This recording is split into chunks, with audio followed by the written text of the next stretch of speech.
and they want to invest. They are looking for projects. They are beating the ground.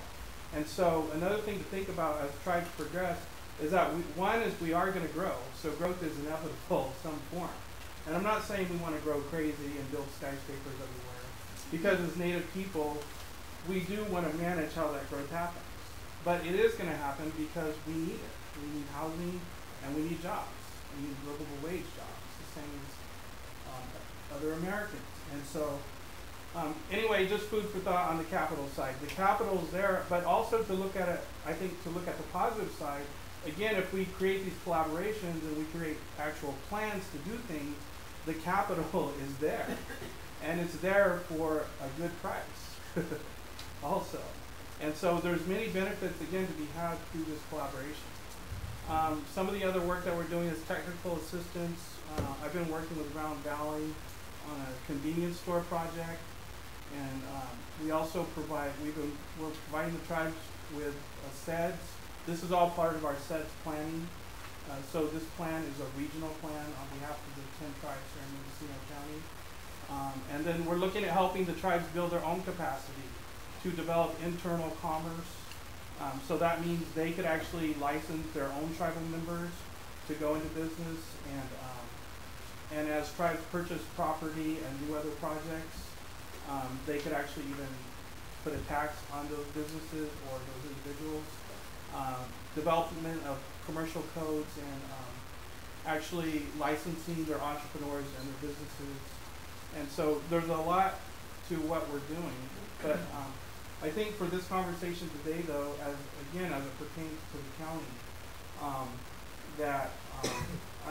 I'm really pleased with where we're at now, the progress we've made. You know, and each time I come in front of the Board of Supervisors, I just appreciate your attention to what we're working towards, and I really believe that we are making some progress. So private and public partnerships. On the private side, one of the things that Dawn and I have been, Dawn has been kind enough to make some referrals to us. So there's a potential biofuels project that might be coming up, and there's also potential for a feasibility study that hopefully that will be coming through, and that project is online. So there's some really good things happening. So again, just want to encourage this conversation to continue, and also hopefully in the future begin to look at least one project that we could begin to work on together formally sometime in the near future. So thanks for your time. Great. Thank you, Jesse. Comments from the board to this panel? Okay. Thank you very much. Thank you. Now, you might want to just stay here. Okay. The next step in all of this is, board discussion. And, I invite the other previous panel members up. If you want to, we can turn off the projector so it doesn't shine in your eyes and people can be around the table. But this is a chance to discuss your views as a board around economic development. I mean, I'm sure we all have pulled different things out of these presentations, but part of what I pull out of it is that the diversity which in this county, which is sometimes challenging when people don't all agree on things, but it's also one of the strengths of this county because we've got a lot of different ideas, people working on things, and the connections between each of the panels, what was talked about by Mendo Futures, and then talked about by the Promotion Alliance, and then here, there are connections among all three of those panels, and I'm sure even more beyond that. So I'll just review quickly the items that I indicated it would be helpful to get some more direction on, and then it's your discussion. One would be any further information that the board is interested in receiving on this topic. Topic being economic development. So if there are other materials you want us to track down to add to the reading file, and as I mentioned, for some of the PowerPoint presentations that we didn't get before the meeting, we will make those copies of that available to you for the file. So further information. Another would be any additional workshops, study sessions, presentations that the board would like to have on this topic. The other would be any options for county economic development activity that you would like to have reviewed and formally presented for your action. So, you know, it could be everything from a number of the different panels mentioned, biomass. Maybe there's something else that you'd like to see done with that, or more information brought forward, or whatever. Or it could be a particular economic development strategy. You'd like us to focus on I'll just take the run there of DEFG or whatever, the infrastructure and some of those other things. Maybe say, okay, bring back some specific proposals around that, or anything else. I'm just using that as an example.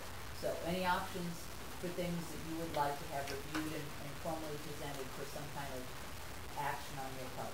And then any other public forum or conference that you'd like to see take place. So that would be useful. Through the chair. Yeah, there are a number of things I think we need to take a little more seriously. John made a good point here about who will do it. And you know, and Mr. Edwards made the point, is sometimes it's best to have government get out of the way.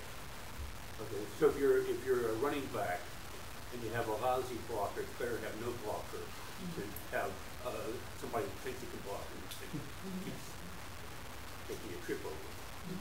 And I think we're in that kind of situation right now, quite frankly. I think we play a pretty good game. The county played a pretty good game over the last 10 years under some pretty tough circumstances. But I think it's a real reach. Even as we talk about a single position, Don's making the suggestion, I think if you read your emails, unless I misread my email, we're already got kind of a hybrid position created. Maybe I misread it. But anyhow, the reality here is that we have some real issues in the county, one of which is the fact that population hasn't really changed. We have a different, somewhat different composition. I was going through the different mixes here. So with that same mix, if we had an influx of a particular category, and in some parts of the county we do. Hispanic population in Anderson Valley has transformed that area. But we don't have representatives here. We're not talking about it. It's not a key thing. But there, it's both an opportunity, but it's also a source of some issues and problems. My feeling here is what we really need to be talking about more than we do as a county is talking about something that we have messed up on certainly before I came on this job, and that's that we are in the 21st century, and without high-speed interconnectivity, we are just filled in. We're being obliged to run a race with a 100-pound sack on our back in the rest of the county. Now, over here, it doesn't get any attention, which then takes me to my next point, is that we have very substantial regional differences here. And any discussion that takes place here in Ukiah has to take into account there are places such as Wawalla, which is encountering all kinds of issues and so forth. I think we pay pretty good attention to them on a one-by-one basis, but we don't have any real connectivity here in terms of what's happening down there that affects things up here. When we talk about gravel issues, production, then it becomes an issue that has to be dealt with, but not something we have already anticipated how it fits into things. But we also have the fact that we have lacked a trained labor force here for somebody coming in. It's not like going into Massachusetts. Everybody in Massachusetts, Western Massachusetts, worked for General Electric at one time or another and are out of work and could take on any little spin-off operations there and do things. So I think that's another issue that we have to tie in. But when I'm talking